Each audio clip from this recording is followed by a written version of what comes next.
Ku danna subscribe domin samun sababbin shirye-shiryen cikin sauƙi. Kana ku danna ƙararrawar sanarwa domin sanar da ku sababbin shirye-shirye da zarar mun ɗora. Mun gode da sauraron mu.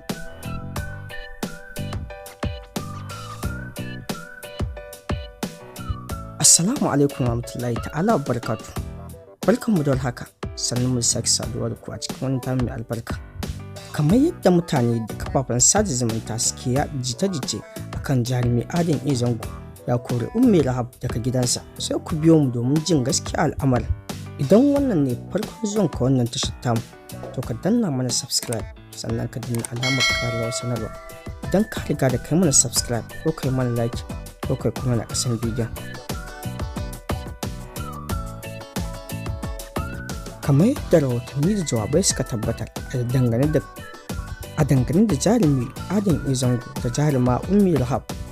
Kamar yadda mutane suke faɗa, jarumi Dadin zango ya kori ummi rahab daga gidansa ne sakamakon yana ganin kamar cewa za ta fi ƙarfinsa, ganin yadda jaruma ummi rahab tauraruwar da take haskawa a cikin masana'antar Kannywood. Ko me gaskiya al'amarin?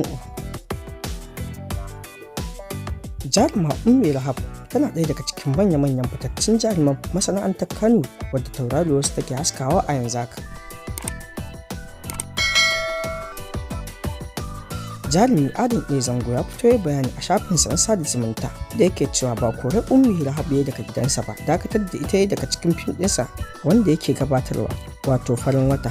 Kowa dai ya san jaruma ummi rahab tana ɗaya daga cikin manya-manyan artist na wannan fim ɗin farin wata. Mutane ba su aune ba su ba tsammani, sai ji suka yi kwatsam an dakatar da jarumar cikin shirin na farin wata. A nan ne mutane suka ta yada jita-jita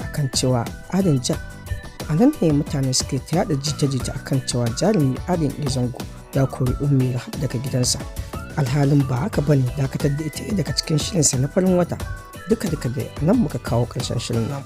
Kada ku manta danna mana subscribe idan ka riga da kai mana subscribe, ka mana like ko kai kuma na kasan bidiyon nan.